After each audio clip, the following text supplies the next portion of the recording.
son mystique sous vie.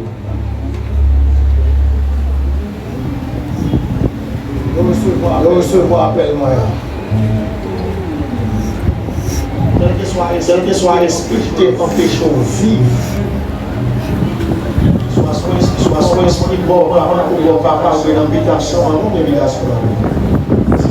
C'est son force qui bloque carré ou qui bloque vie.